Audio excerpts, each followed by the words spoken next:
లో పాల్పంచుకున్నటువంటి సీనియర్ నాయకులు అన్న నాగేంద్ర గౌడ్ గారికి, పల్లె రవణకు, అదేవిధంగా గోసుల శ్రీనివాస్ గారికి, మన్నె గోవర్ధన్ రెడ్డి గారు, అదేవిధంగా రామ్మూర్తి గారు, తమ్ముడు దిలీప్ రెడ్డి, నాగరాజు గారు, రమేష్, అందరికీ పేరు పేరున నమస్కారాలు. ఈరోజు కాంగ్రెస్ పార్టీ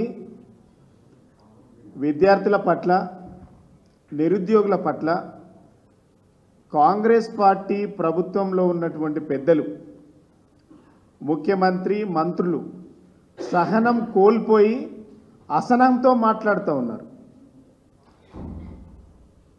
నోటికొచ్చినట్టుగా వల్గర్ భాష, అంటే ఒక కీలకమైనటువంటి బాధ్యత గల పదవుల్లో ఉన్నటువంటి వ్యక్తులు నోటికొచ్చినట్టుగా మాట్లాడడం, విద్యార్థులను, నిరుద్యోగులను అవమానించే విధంగా మాట్లాడడం మేము తీవ్రంగా ఖండిస్తూ ఉన్నాం.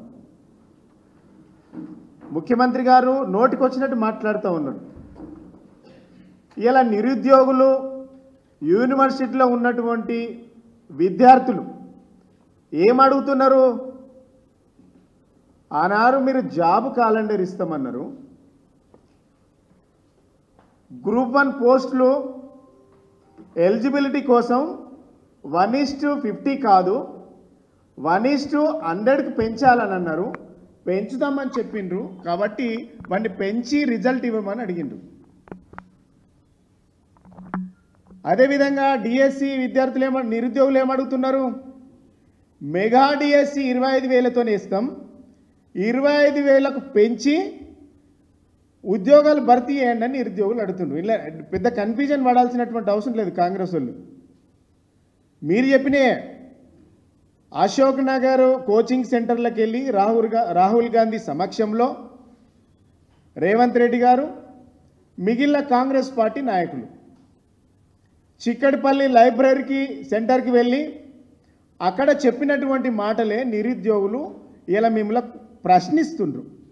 ప్రశ్నించే వాళ్ళను అవమానపరుస్తూ, ప్రశ్నించిన వారికి సమాధానం చెప్పకుండా దొంగల్లాగా పారిపోతూ ఒక్క మంత్రి ఈరోజు అధికారంలోకి వచ్చి 7 నెలలు దాటింది.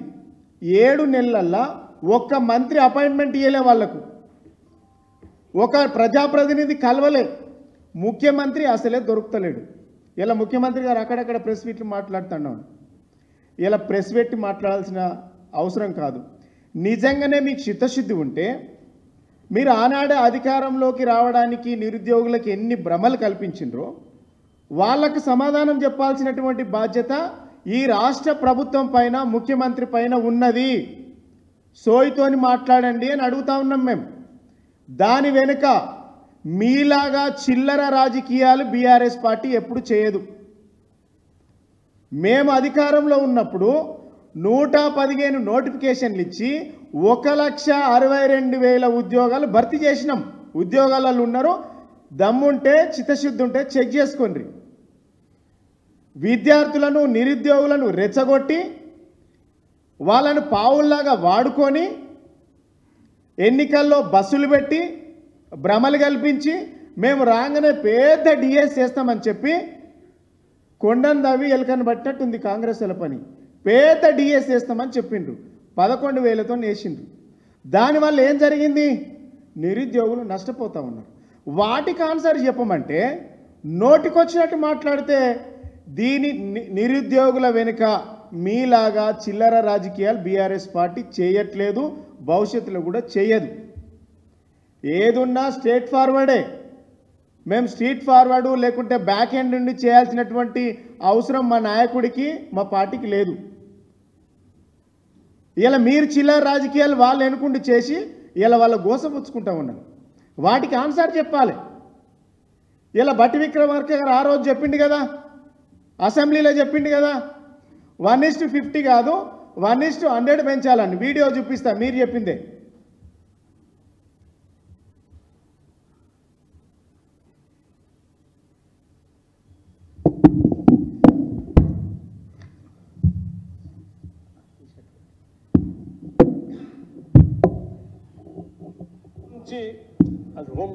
గ్రూప్ 1 సంబంధించి సరే చాలా సంవత్సరాల తర్వాత ఈ రాష్ట్రం వచ్చిన తర్వాత మొదటిసారి వాళ్ళకి నోటిఫికేషన్ ఇచ్చారు అధ్యక్ష. 1:50 వాళ్ళ ఎలిజిబిలిటీ ఇచ్చారట. 1:50 కాకుండా 1:100 ఇస్తే కొంత ఎక్కువ మంది చాలా సంవత్సరాల నుంచి ప్రిపేర్ అవుతున్నారు కాబట్టి అవకాశాలు బాగుంటాయి కాబట్టి దయచేసి 1:100 ఇవ్వాల్సిందిగా నేను మీ ద్వారా రాష్ట్ర ప్రభుత్వాన్ని ఆలోచన చేసి అవకాశం ఇవ్వాల్సిందిగా కోరుతా ఉన్నాను. ఇది ఎవరు చెప్పిండ్రు?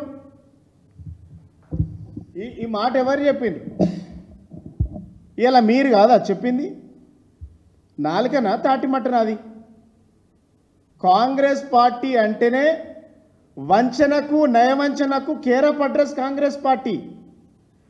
అబద్ధాలకు నిర్బంధాలకు అణిచివేతకు care of address Congress party. Congress అంటే ఏ పర్సెప్షన్లో చూసినా కరప్షనే ఉంది, వేరేదేం లేదన్నా. కాంగ్రెస్ పార్టీ అంటే అన్ని అబద్ధాలే. మోసం చేసిండ్రు మీరు నిరుద్యోగుల పట్ల. జాబ్ క్యాలెండర్ ఇస్తామని చెప్పిండ్రు. జాబ్ క్యాలెండర్ ఇచ్చిండ్రా మీరు? అసలు జాబ్ క్యాలెండర్ ఇచ్చినామని చెప్తున్నారు ముఖ్యమంత్రి. నేను అది కూడా వినిపిస్తా మీకు. మీరు అధికారంలో వచ్చిన వెంటనే జాబ్ క్యాలెండర్ ప్రకటిస్తా అని చెప్పారు. దాదాపు 5 నెలలు అవుతుంది, ఇప్పటి వరకు జాబ్ క్యాలెండర్ ప్రకటించలేదు. పైగా చూడనట్టు ఆల్రెడీ జాబ్ క్యాలెండర్ ప్రకటించినాం, నోటిఫికేషన్స్ ఇచ్చినాం, 30,000 ఉద్యోగాలు ఇచ్చినాం, మెగా క్వశ్చన్ లోనే లోపం ఉంది. Job calendar already announce. Job calendar గురించి కూడా అధ్యక్ష ఇప్పటికే పబ్లిక్ సర్వీస్ కమిషన్ ని మేము కాన్స్టిట్యూట్ చేశాం. దానికి కావాల్సిన నిధులు కేటాయించాం. దానికి కావాల్సిన సిబ్బందిని ఏర్పాటు చేసుకునే క్రమంలో ఉన్నారు. తప్పనిసరిగా అన్ని శాఖల్లో ఉన్నటువంటి ఖాళీల సమాచారం అంతా వారికి ఇచ్చేసి కొద్ది రోజుల్లోనే, ఏ ఇబ్బంది లేదు సార్, కొద్ది రోజుల్లోనే డెఫినెట్ గా మేము ఇచ్చిన మాట ప్రకారం జాబ్ క్యాలెండర్ ని డిక్లేర్ చేస్తాం. గంటా చక్రపాణి గారు మాట్లాడినా ఎవరు మాట్లాడినా మేము ఎన్నికలకు ముందు ఉద్యోగ క్యాలెండర్ ఇస్తామని చెప్పినాం. ఉద్యోగ క్యాలెండర్ ఎన్నికల కోడ్ కారణంగా జాప్యం జరిగితే ఉద్యోగ నియామకాలు ఏమైనా అడిగిన వాళ్ళు వీళ్ళే. ఇది ముఖ్యమంత్రి, ఉప ముఖ్యమంత్రి, మంత్రి ముగ్గురు 3 రకాల మాటలు మాట్లాడిండ్రు. ఎవడు దొంగ ఇండ్లా? నిరుద్యోగులను పట్టుకొని చిల్లరగాళ్ళు అంటుండ్రు. చిల్లరగాళ్ళు ఎవడిండ్లా? ఇంకో విషయం చూపిస్తా. మీరు ముగ్గురు 3 రకాలు మాట్లాడిండ్రు కదా. జాబ్ క్యాలెండర్ ఇచ్చినామని చెప్పిండ్రు. ఒక ఆయనే వాటికి కావాల్సినటువంటి పరికరాలన్నీ తయారు చేసుకుంటున్నాము, నిధులు సమకూర్చుకుంటున్నాము, సమయం పడుతుందని చెప్పిండు. ఇంకో ఆయన ఏం చెప్పిండు? మంత్రి నిన్న మాట్లాడుతూ ఎలక్షన్ కోడ్ ఉండడం వల్ల మేము ఇయ్యలేకపోయినాం, ఇస్తామని చెప్పిండు. మీరేం చెప్పిండ్రు? మీ మేనిఫెస్టోలో ఏం పెట్టిండ్రంటే, ఇది దయచేసి అందరూ కాంగ్రెస్ పార్టీ మేనిఫెస్టో, ఇది బుక్. ఈ కాంగ్రెస్ పార్టీ మేనిఫెస్టోలో 2 లక్షల ఉద్యోగాలు సంవత్సరం లోపే ఇస్తామని చెప్పిండు ముఖ్యమంత్రి. మాట్లాడేది ఆ వీడియో కూడా ఉంది. 2 లక్షల ఉద్యోగాలు సంవత్సరం లోపటి ఇస్తా అని చెప్పిండ్రు. ఇంకేం చెప్పిండంటే ఏ ఉద్యోగాలు గ్రూప్ 1, గ్రూప్ 2, గ్రూప్ 3 ఏ ఉద్యోగాలు డేట్లతో సహా అనౌన్స్ చేసిండ్రు వీళ్ళు. ఇలా 7 నెలలు 8 నెలలు అయింది, ఒక్క నోటిఫికేషన్ రాలే.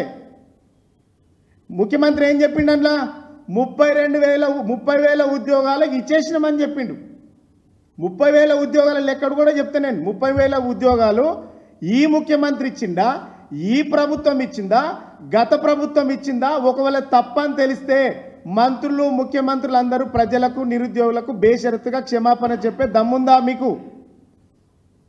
ఈ ఉద్యోగాలు మీరు ఇచ్చినట్టు ప్రూఫ్ చేసేటువంటి ఆధారాలు మీ దగ్గర ఉన్నాయా? నోటిఫికేషన్లు మేము ఇచ్చినాం, ఎగ్జామ్ మేము పెట్టినాం, ఆర్డర్ కాపీలు మేము ఇచ్చి డబ్బాలు కొట్టుకుంటుంటే డబ్బా ప్రభుత్వం ఇది, అబద్ధాల ప్రభుత్వం ఇది. ఇది మేనిఫెస్టో బుక్. ఈ బుక్లో ఏం చెప్పిండ్రు? పేజ్ నంబర్ 41, ఎవరైనా చదువుకోవచ్చు. ఇది ఏం రాసింది అంటే, కాంగ్రెస్ పార్టీ అధికారంలోకి రాగానే మొదటి సంవత్సరంలో 2 లక్షల ఉద్యోగాలు పబ్లిక్ సర్వీస్ కమిషన్ ద్వారా స్పెషల్ డిపార్ట్మెంటు నియామకాలు మిషన్ ద్వారా చేపట్టబడతాయి. ఒకటి. దాంతోపాటు ఏం చేసిందంటే దరఖాస్తులు చేసుకునేటువంటి దరఖాస్తుదారులు ₹1 ఫీజు కూడా కట్టవలసినటువంటి అవసరం లేదు అని చెప్పిండ్రు. దయచేసి ఇది ఎవరన్నా పేజ్ నెంబర్ 41 కాంగ్రెస్ మేనిఫెస్టోలో చదువుకోవచ్చు. ₹1 కట్టద్దు, 2 లక్షల ఉద్యోగాలు ఇస్తామని చెప్పిండ్రు. ఇంకోటి ఏం చెప్పిండ్రు, గ్రూప్ 1 నియామకాలు ఏ డేట్లో ఇస్తానన్నారంటే 1వ తారీఖు ఫిబ్రవరి 2024 తారీఖు రోజు గ్రూప్ 1 పోస్టులు ఇస్తామని చెప్పిండ్రు. 1వ తారీఖు ఫిబ్రవరి 2024 తారీఖు రోజు గ్రూప్ 1 పోస్టులు భర్తీ చేస్తాం. గ్రూప్ 2 పోస్టులు వచ్చేసి ఫేజ్ 1ల 1వ తారీఖు 4వ నెలల గ్రూప్ 2 నియామకాలు జరిగిపోతాయని చెప్పిండ్రు. గ్రూప్ 3 నియామకాలు ఫేజ్ 1లో 1వ తారీఖు 6వ నెలల 2024 తారీఖుల గ్రూప్ 3 నియామకాలు జరిగిపోతాయని చెప్పిండ్రు. గ్రూప్ 4 నియామకాలు ఫేజ్ 1 1వ తారీఖు 6వ నెల 2024ల గ్రూప్ 4 నియామకాలు జరుగుతాయని చెప్పిండ్రు. దీంట్లో కాంగ్రెస్ పార్టీ ప్రభుత్వానికి నేను సవాల్ చేస్తా ఉన్నా, నేను చెప్పిన మీరు పెట్టిన ఈ మేనిఫెస్టోలో ఒక్క నోటిఫికేషన్ ఇచ్చినట్టుంటే నేను ముక్కు నాలుగు రాస్తా. ఈ అంటున్నటువంటి సన్యాసులు దద్దమ్మలు ముక్కు నాలుగు రాస్తారా అని నేను డిమాండ్ చేస్తూ ఉన్న నిరుద్యోగుల పక్షాన. ఇలా మేము నోటిఫికేషన్ ఇచ్చినామని చెప్తున్నారు కదా, మీరు నోటిఫికేషన్ ఎక్కడ ఇచ్చిండ్రు? 2 లక్షల ఉద్యోగాలకు మీరు మేనిఫెస్టోలో పెట్టినటువంటి ఈ నిబంధనల ప్రకారం ఏ నెలలో ఏ ఉద్యోగాలు ఫిలప్ చేస్తామని చెప్పిండ్రో ఆ ఉద్యోగాలకు నోటిఫికేషన్లు ఇచ్చిండ్రా? ఎక్కడ ఇచ్చిండ్రు? చూపించే దమ్ము ఉందా కాంగ్రెస్ పార్టీకి, ప్రభుత్వానికి? ఇంకోటి, ఇది 1వ తారీఖు 5వ నెలల ఏమిచ్చిండ్రు?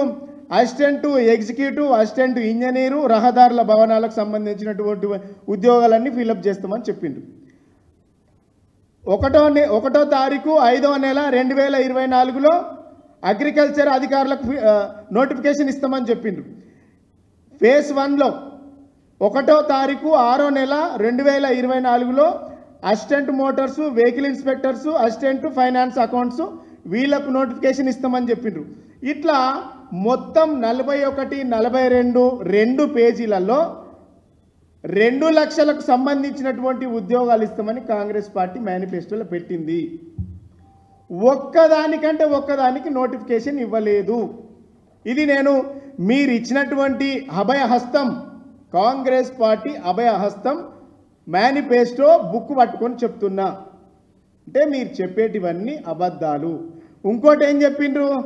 ₹1 ఫీజు కట్టాల్సినటువంటి అవసరం లేదని చెప్పిండ్రు. ఆ ఫీజు వివరాలు ఇప్పుడు చెప్తా.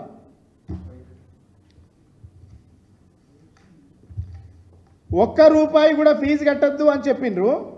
అధికారంలోకి వచ్చిన తర్వాత విద్యార్థుల నుంచి డబ్బులు వసూలు చేస్తూ ఉన్నారు, నిరుద్యోగుల నుంచి. మీరు 2024లో ఏదైతే పోస్ట్ పోన్ అయిందో డిఎస్సి, వాటిని అప్లికేషన్ల ద్వారా మళ్ళీ మీరు అప్లికేషన్లు ఇచ్చిండ్రు. 2024 ఫిబ్రవరి 29కి పోస్ట్ పోయిన వాటికి అప్లికేషన్లు పెడితే 2,79,956 అప్లికేషన్లు వచ్చినాయి. అప్లై చేసుకునే వాళ్ళు ఉంటే మళ్ళీ ఒకసారి అవకాశం ఇచ్చింది. 2,79,956 అప్లికేషన్లు వస్తే వాళ్ళ దగ్గర నుంచి కలెక్ట్ చేసినటువంటి మొత్తం అమౌంట్ ఏంటంటే అప్లికేషన్ ఫీజు ₹1000, సర్వీస్ ఛార్జ్ కింద ₹200, ₹1,200 వసూలు చేసింది. ₹1,200 వచ్చినటువంటి ఈ ప్రభుత్వానికి ఆదాయం ఎంతంటే ₹33,59,47,200 అక్రమంగా, అన్యాయంగా గ్రామీణ ప్రాంత విద్యార్థుల నుంచి ఈ కాంగ్రెస్ పార్టీ మేనిఫెస్టోలో చెప్పినటువంటి మాటలను అబద్ధాలని తేలిపోవడానికి ఇది ఒక నిలువెత్తు నిదర్శనం. మీరేమో రూపాయి తీసుకోవాల్సిన అవసరం లేదని చెప్పిండ్రు. ఈయనలేం చెప్తున్నారు? 1200 రూపాయలు ఫీజు వసూలు చేసిండ్రు దాదాపుగా 3 లక్షల మంది విద్యార్థుల దగ్గర. ఏది మోసం, ఏది అబద్ధం? మీ మేనిఫెస్టోనే పెద్ద చెత్త అబద్ధం. 33 కోట్ల రూపాయలు 33.5 కోట్ల రూపాయలు వసూలు చేసిండ్రు ఒక్క డిఎస్సి అభ్యర్థుల నుంచి. ఈ ఖజానా ప్రభుత్వానికి పోయింది. రెండోది గ్రూప్ 1 కూడా మళ్ళీ దాన్ని కూడా ఎక్స్టెన్షన్ చేసిండ్రు కదా. తర్వాత రెండోసారి అప్లై చేసుకున్నటువంటి మొత్తం అభ్యర్థులు ఏంటంటే 4,03,000 మంది అప్లై చేసుకున్నారు. 4,03,000 మంది అప్లికేషన్ చేసుకుంటే వాళ్ళ దగ్గర 200 రూపాయలు తీసుకున్నది. మీరు చెప్పాలెందుకు, తీసుకోవాలెందుకు? తీసుకోనని చెప్పిండ్రు కదా. మాట మీద ఉండడం అలవాట్లేదా కాంగ్రెస్ పార్టీకి?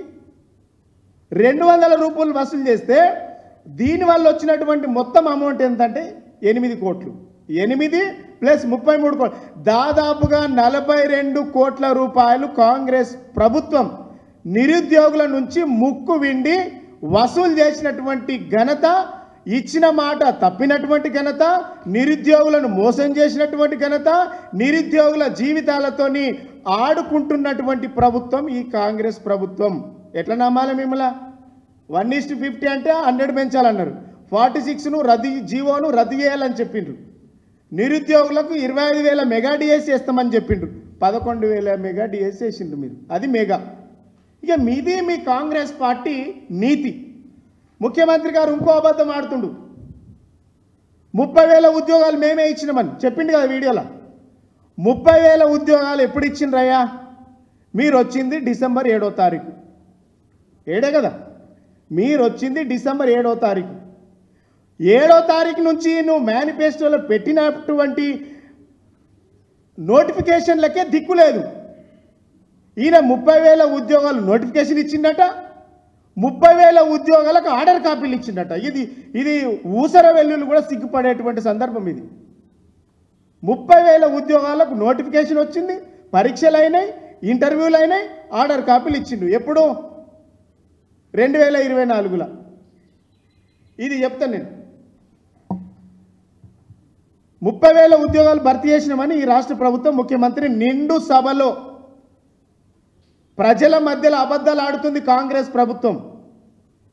ఇది నిరుద్యోగుల తరపున ప్రతి ఒక్కరు నిలబడాలి. ఎట్లాగో రైతులను మోసం చేసిండ్రు, పింఛన్దారులను మోసం చేసిండ్రు, నిరుద్యోగ భృతి 4,000 ఇస్తానన్నారు, వాళ్ళని మోసం చేసిండ్రు, 2 లక్షల ఉచిత రుణమాఫీ ఇస్తామని వాళ్ళని మోసం చేసిండ్రు. ఇలా నిరుద్యోగులను కూడా మోసం చేస్తున్నారు. 30,000 ఉద్యోగాలు అని చెప్పిండు. ఇలా 30,000 ఉద్యోగాలు ఏ సందర్భంలో వచ్చినాయో నేను డేట్లతో సహా మీకు చెప్తా. ఇది నేను రాసుకొని వచ్చింది కాదు, వెబ్సైట్ నుంచి నేను ప్రతిదీ తీసుకున్నది పబ్లిక్ సర్వీస్ కమిషన్ డొమైన్ నుంచి తీసుకున్నదే. గుర్తుపెట్టుకోండి. ఇది గురుకులాల పోస్టులు టీజీటీ పీజీటీ 9,210 ఉద్యోగాలు నోటిఫికేషన్ ఏప్రిల్ 2023వ తారీఖు వచ్చింది. పరీక్షలు ఆగస్టులో 2023లో జరిగింది. దాని ఫలితాలు వచ్చేసి ఫిబ్రవరి 2024లో ఫలితాలు వచ్చినాయి. నెంబర్ 1. నెంబర్ 2, పోలీస్ కానిస్టేబుల్ 17,516 ఉద్యోగాలు ఏప్రిల్ 22వ సంవత్సరంలో నోటిఫికేషన్ వచ్చింది. పరీక్షలు జూన్ 2023లో జరిగినాయి. వాటి ఫలితాలు వచ్చేసి 4వ తారీఖు అక్టోబర్ 2023వ తారీఖున 23వ సంవత్సరంలో ఫలితాలు వచ్చినాయి. ఎస్ఐలు ఏఎస్ఐలు 587 పోస్టులు ఏప్రిల్ 2022వ సంవత్సరంలో నోటిఫికేషన్ వచ్చింది. ఏప్రిల్ 2023వ సంవత్సరంలో పరీక్షలు జరిగినాయి. ఫలితాలు వచ్చేసి ఆగస్టు 7వ తారీఖు 2023వ తారీఖులో ఫలితాలు వచ్చినాయి. ఇక నర్సింగ్ పోస్టులు 5,204 పోస్టులు డిసెంబర్ 2022వ సంవత్సరంలో నోటిఫికేషన్ వచ్చింది. పరీక్షలు వచ్చేసి ఆగస్టు 2న 2023వ తారీఖు పరీక్షలు జరిగినాయి. వాటి ఫలితాలు వచ్చేసి డిసెంబర్ 23, 2023లో రిజల్ట్ వచ్చింది. మీ ప్రభుత్వం నోటిఫికేషన్ ఈ 33,000 ఉద్యోగాలకు నోటిఫికేషన్ ఎప్పుడు ఇచ్చిందో దమ్ముంటే బయట పెట్టాలని మేము ఈ వేదిక నుంచి మీడియా వేదికగా డిమాండ్ చేస్తూ ఉన్నాం. ఈ 30,000 ఉద్యోగాలు మీ ఖాతాలో వేసుకుంటున్నారు కదా, ఈ 30,000 ఉద్యోగాలకు నోటిఫికేషన్ ఎప్పుడు ఇచ్చిండ్రు, ఎప్పుడు పరీక్షలు చేసిండ్రు, ఎప్పుడు ఇంటర్వ్యూలు జరిగినాయి, ఎప్పుడు ఆర్డర్ కాపీలు ఇచ్చిండ్రు? ఇలా మేం చేసినటువంటి పనికి ఇలా మీరు ఆర్డర్ కాపీలు ఇచ్చి ఆనాడు ఆ రోజు ఎలక్షన్ కోడ్ ఉంది కాబట్టి మేము ఇవ్వలేకపోయినాం. వాటిని మీ అకౌంట్లో వేసి 2 లక్షలల్లో 30,000 ఉద్యోగాలు చెప్పుకుంటే ఎంత సిగ్గుచేట, అసలు ఎంత అవమానకరం. అంటే ఏదైనా మీరే చేస్తారు. ఇంకా ఇంత అబద్ధాల కోరు పార్టీ అసలు బహుశా ప్రపంచంలో ఏ పార్టీ ఉండదేమో అనుకుంటున్నాను. నోరు తెరిస్తే అబద్ధం. ఈ మేనిఫెస్టోనే ఒక అబద్ధాల మేనిఫెస్టో. నీ మేనిఫెస్టోలో చెప్పిన అన్ని అబద్ధాలు. మీరు రోజు మాట్లాడుతున్న అబద్ధాలు. నిరుద్యోగులను మోసం చేసిండ్రు. నిరుద్యోగుల పాలిట ఇలా మీరు షెకిండిలా ఉన్నారు. ఇక షికండిలాగా వాళ్ళ జీవితాలతో ఆడుకుంటూ ఉన్నారు. విద్యార్థులు ఇలా ఏమడుగుతున్నారు? పోస్టుకు ఈ నెల మొత్తం కూడా ఎగ్జామ్స్ ఉన్నాయి. 18వ తారీఖు నుంచి 29, 30 తారీఖు వరకు ఇలా ఎగ్జామ్స్ ఉన్నాయి. వెంటనే మళ్ళా వేరే ఎగ్జామ్స్ ఉన్నాయి, వాటిని పోస్ట్ పోన్ చేయండి అంటారు. అంటే డిఎస్సికి మిగిలినటువంటి ఏవైతే గ్రూప్ 2 ఎగ్జామ్స్ ఉన్నాయో కొంచెం కాల వ్యవధి కావాలని అడుగుతుండ్రు. ఇలా మేము అడుగుతుంది కూడా గదే. ఇలా వాళ్ళు కన్ఫ్యూజ్ అవుతారు, వాళ్ళ మీద వర్క్ లోడ్ పడుతుంది, స్ట్రెస్కు లోన్ అవుతున్నారు. స్ట్రెస్ చేసుకోవడం ఇట్లా ఎక్కువ ఒత్తిడి కావడం వల్ల సంధ్య అనేటువంటి అమ్మాయి ఆత్మహత్య చేసుకుంది.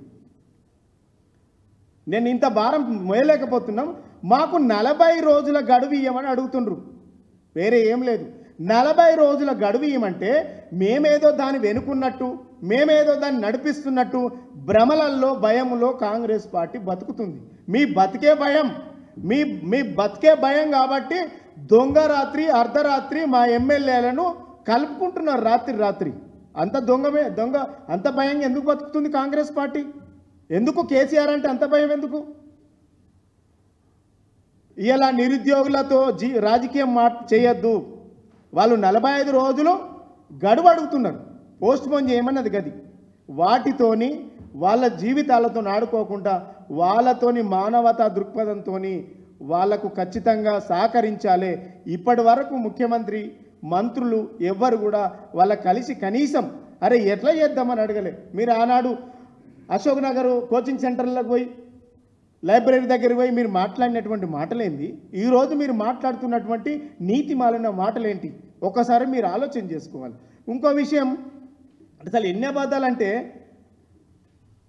ఇలా గ్రూప్ 1కి సంబంధించి 1:100 ఇస్తామని చెప్పిండ్రు. మీరు డిమాండ్ చేసి 1:50 ఇచ్చిండ్రు.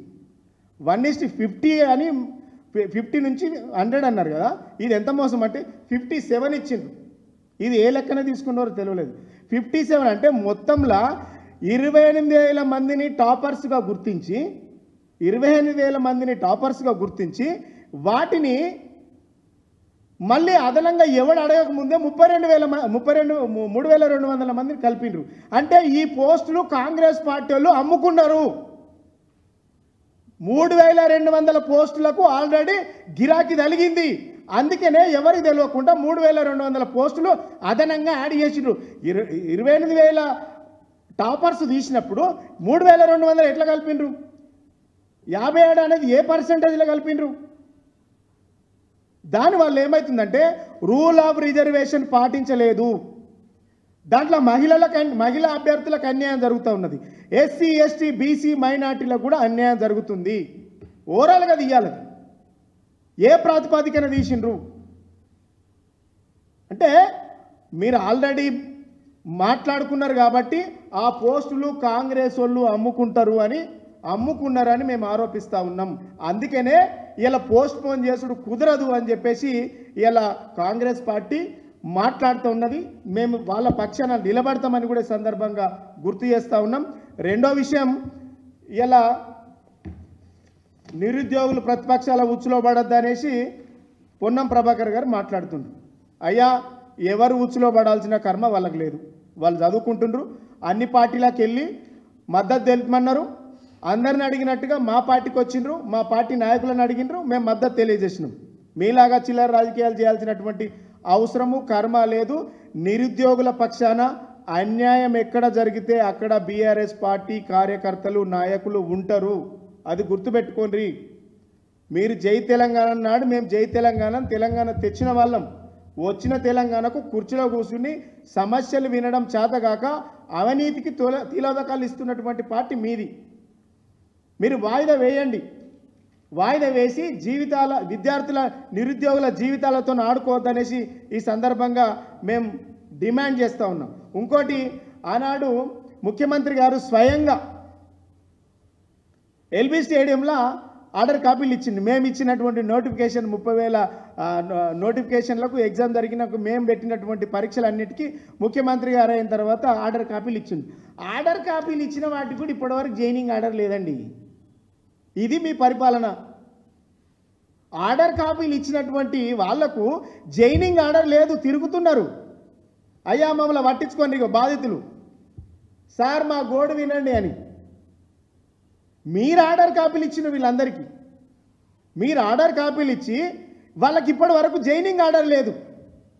ఏం చేస్తుంది ప్రభుత్వం? మొద్దు నిద్రపోతుందా? కమిషన్ల మీద ఆలోచన పడ్డదా? కాంట్రాక్టుల మీద దృష్టి ఉన్నదా? కమిషన్లు కాంట్రాక్టులు ఇదే కదా ఏం పని? ప్రజల మీద పట్టుందా మీకు? సమస్యల మీద పట్టుందా? ఇంకా ఒక అధికారి అయితే ఇంకా దిగజారి మాట్లాడుతూ ఉన్నాడు. ఏమంటాడంటే, పొన్నం ప్రభాకర్ మంత్రి గారేమో ఆర్టీసీలో 3,335 ఉద్యోగాలు వేస్తామని చెప్పిండు. ఒక్కరికొకరిని పొందడం లేదు. మంత్రులకు ముఖ్యమంత్రికి పొందడం లేదంటే మంత్రికి సెక్రటరీకి కూడా ఎండీకి కూడా పొందడం లేదు. 3,035 ఉద్యోగాలు ఇస్తామని ఆయన చెప్పిండు. దానికి ఎంబడే కౌంటర్ ఏమిస్తారంటే ఎండి సజ్జనర్ గారు, దృష్పచారాన్ని నమ్మద్దు. ఎవరిని నమ్మాలి అసలు? మీ అమ్మ ఎందుకు ఆడుకుంటారు మా విద్యార్థి నిరుద్యోగుల జీవితాలతో? ఈ దృష్పచారాన్ని నమ్మద్దు అంటుండు. ఉద్యోగాలు ఇచ్చినాం, నోటిఫికేషన్ ఇచ్చినాం, గ్యాప్ క్యాలెండర్ అయిపోయిందని ముఖ్యమంత్రి అంటాడు. మేము ఇంకా సమీకరణలు చేస్తున్నాం, వాటికి కావాల్సినటువంటి ఏర్పాట్లు చేసుకుంటున్నాం అని ఉప ముఖ్యమంత్రి అంటాడు. ఎన్నికల కోడ్ వల్ల ఆలస్యమైంది అని ఇంకో మంత్రి అంటాడు. ఈయన ఏమంటాడు? ఈ దుష్ప్రచారాన్ని నమ్మద్దు అంటాడు. ఎందుక జీవితాలు నిరుద్యోగులతో ఆడుకుంటున్నారు? వాళ్ళే దొరికిండ్రా? మీ కార్యకర్తల కంటే ఎక్కువ కష్టపడి మిమ్మల్ని అధికారంలో వచ్చిండ్రు. వాళ్ళని ఏడిపిస్తే వాళ్ళ కలకల మంచిది కాదు. అమ్మాయిలు ఏడుస్తుండ్రు, అక్రమంగా అరెస్ట్ చేస్తుండ్రు, నిర్బంధాలు ఉండయి, ముళ్ళ కంచెలు ఉండయి అని చెప్పిండ్రు కదా. యూనివర్సిటీకి వెళ్ళి చూడండి ఎన్ని నిర్బంధాలు ఉన్నాయో, ఎన్ని ముళ్ళ కంచెలు ఉన్నాయో. నిరుద్యోగుల పట్ల, విద్యార్థుల పట్ల, చివరకు జర్నలిస్టులను కూడా వదులుతలేదు, వాళ్ళని కూడా దాడి చేస్తారు. ఇలా జర్నలిస్టులు చేయంగా కదా మీరు అధికారంలోకి వచ్చింది. జర్నలిస్టులపై దాడిని కూడా మేము తీవ్రంగా ఖండిస్తూ ఉన్నాం. అంటే మీ నోటికి వచ్చినట్టు అధికారం ఉంది కదా అనేసి మీ నోటికి వచ్చినటువంటి అబద్ధాలు ప్రచారం చేసిండ్రు. అవే అబద్ధాలను కొనసాగిస్తూ ఉన్నారు. ఈ అబద్ధాలు కొనసాగిస్తే బీఆర్ఎస్ పార్టీ నాయకత్వం చూస్తూ ఊరుకోదు. అడుగడుగున నిలదీస్తాం, అడుగడుగున ప్రశ్నిస్తాం. నిరుద్యోగుల పక్షాన డెఫినెట్గా నిలబడతాం. వాళ్లకు మీరు ఇచ్చినటువంటి జాబ్ క్యాలెండర్ ఖచ్చితంగా అమలు జరగాలి. 2 లక్షల ఉద్యోగాల లెక్క తేలాలి. వాళ్ళ నోటిఫికేషన్లు ఎప్పుడు ఇస్తారో చెప్పాలి. డెఫినెట్గా వాళ్ళు అడుగుతున్నటువంటి డిమాండు 45 రోజుల 45 రోజుల గడువు కావాలి. మాకు ఒత్తిడికి గురవుతున్నాం. అన్ని పరీక్షలు ఒకే సందర్భంలో ఉండడం వల్ల మేము చదవలేకపోతున్నాం అనేసి మొరబెట్టుకుంటా ఉన్నారు. ఇలా మీకు చేత కాకపోతే చెలో ఢిల్లీ ఇచ్చిన వాళ్ళు. చెలో ఢిల్లీ కాదు, చెలో వాయినాడు ఇవ్వాలి, ఆడదేలాలి సంగతి. సో నిరుద్యోగుల పక్షాన డెఫినెట్గా మేము ఉంటామని కూడా ఈ సందర్భంగా గుర్తు చేస్తూ, కాంగ్రెస్ పార్టీ మేనిఫెస్టో ఒక బోగస్, ఒక బక్వాస్, ఒక అబద్ధం, ఒక నయవంచన, ఇవన్నిటిని కూడా మీరు ఇచ్చినటువంటి అంశాలను మీరు నిజంగా ప్రజలకు మాట మీద ఉండేటువంటి పార్టీ అయితే, నాయకత్వం అయితే తూచా తప్పకుండా అమలు పరచాలని మేము ఈ ప్రభుత్వాన్ని డిమాండ్ చేస్తా ఉన్నాం. Thank you.